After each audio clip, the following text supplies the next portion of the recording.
creative direction. So I curate the art that goes in, as well as like design stuff. So how do you kind of like choose which things to highlight, to focus on?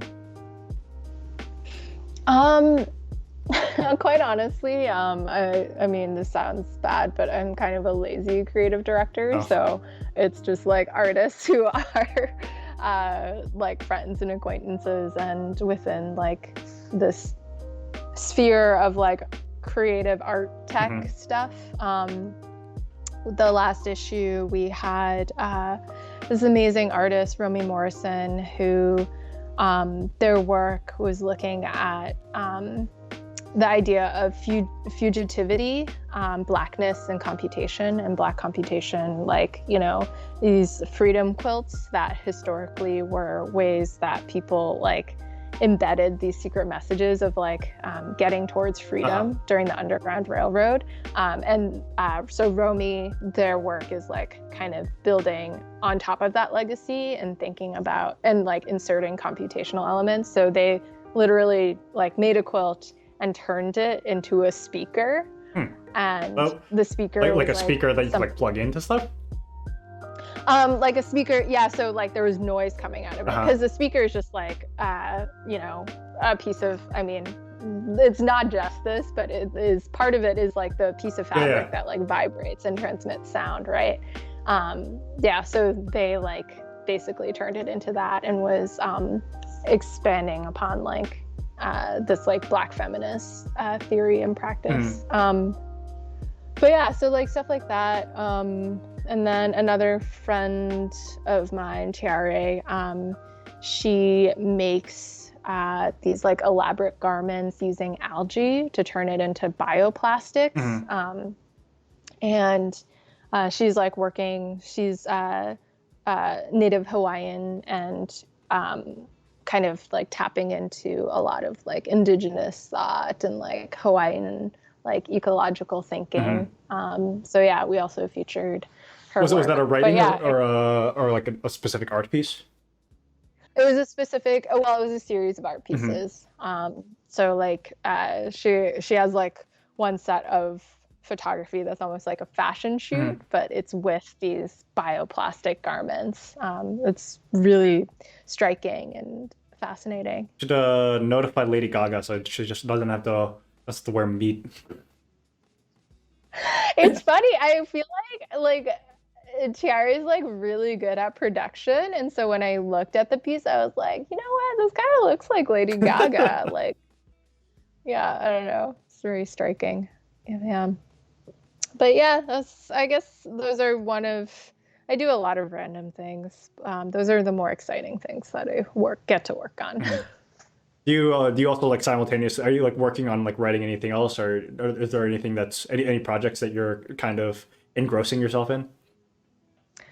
Okay, I am gonna brag for a second. Go for it. I don't like talking about, hold on, I gotta get this magazine. Right. Oh no, she's gonna brag.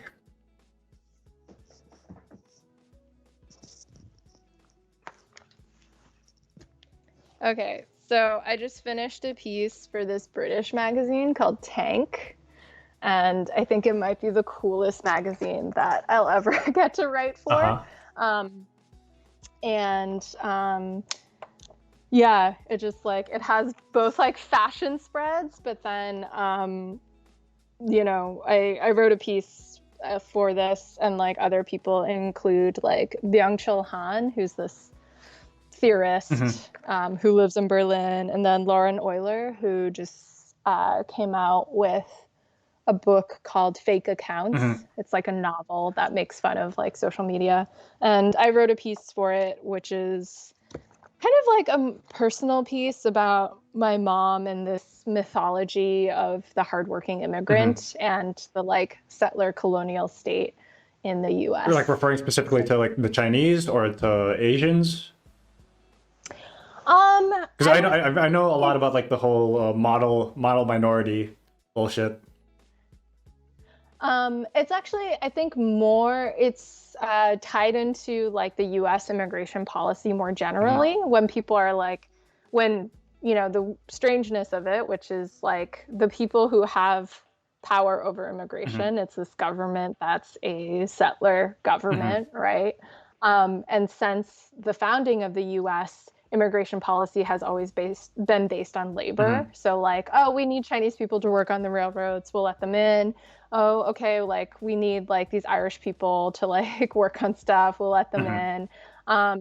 And just continuously like, you know, this idea of like, okay, we'll let you in if you like work, right? And work hard as an immigrant. And so I think tied into just stuff around like racial capitalism and how a lot of the immigration laws were really started to be put into place also after the end of chattel slavery in the U.S. Shadow slavery? So chattel. Oh, chattel slavery. Sorry. Gotcha. Yeah. Shadow slavery. No. Unfortunately, it was very much in people's faces. Yeah. Yeah. Not shadow. Yeah. But yeah, so that's the piece. And yeah, so it's like a cool, I don't know. It's like cool to get to write for a magazine that you're like, there's also fashion stuff in here. Yeah. You should write for the non-zine whenever the next one rears its ugly head. Yeah, it's very impressive. The first issue. Non-conspiracy. The conspiracy. Yeah. Yeah. The theming behind it is pretty neat. So I mentioned like I did editing for it. I really love like the range of like the take on conspiracy. Like there's one that's just like it's super like academically informed. There's one that's much more like spooky, boogeyman-y. One is just like about Pixar and the conspiracy of like, you know, kind of lulling you into thinking that you're, oh, I'm just enjoying this black themed movie. Well, how could I be contributing to anything nefarious? Well, you're always contributing under capitalism. Yeah, man. And if you don't contribute, you die. Yeah, pretty much. I mean, or you're like one of those like white people who are like, I'm rich now, I live in the woods. You watched the movie Hush? No, what is that? It's like this there's this author chick, she's deaf.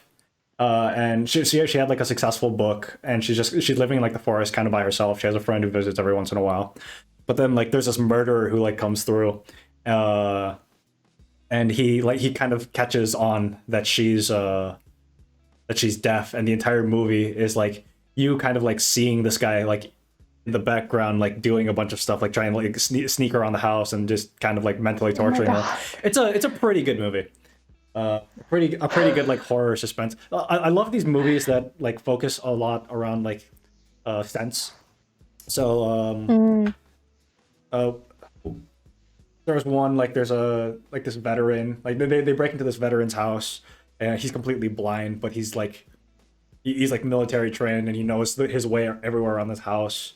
And so like the entire time they're trying to like not make any noises. They're trying to. And so it plays very well with like the horror suspense, just because like the entire time like you're watching the movie like, oh god, those are awesome. To me, like that in a way that's like engaging the audience in a way that's like pretty unique. There's the movie written by the guy who played Jim in The Office. Was it like Quiet Place? Yeah. And then Bird Box, where it's also around like you're not supposed to like they have to like go around with blindfolds. A lot of these like thought experiments of like surrendering one of your senses, or like one of the things that like allow you to feel comfort in a place. I think those are pretty unique. Do you watch a lot of horror thriller movies? I've watched far fewer in recent years, but I mean I've always enjoyed them.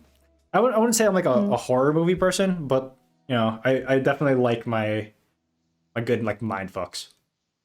I need to watch more like Black Mirror. There's a lot of the tech mind fucks. I accidentally started listening to this like audio, not like series, I think produced by Apple that my friend posted about, and the like graphic design for it was like really like it's called Calls. It's like really like, you know, graphic design is like very like LA, like gradients, fun. And so I thought that was what the series is like. It's not. It's I think you might like it. It's very Black Mirror-esque, like sort of like sci-fi horror suspense. Calls, you said? Yeah, it's really good. And like the first one I like listened to and then I could not go to sleep because it was so terrifying. Because the first one, the premise of it is like two people are in a long distance relationship. They're breaking up, and it's all the audio of this like, you know, them talking, and then in the background shit starts happening and you're like, ah.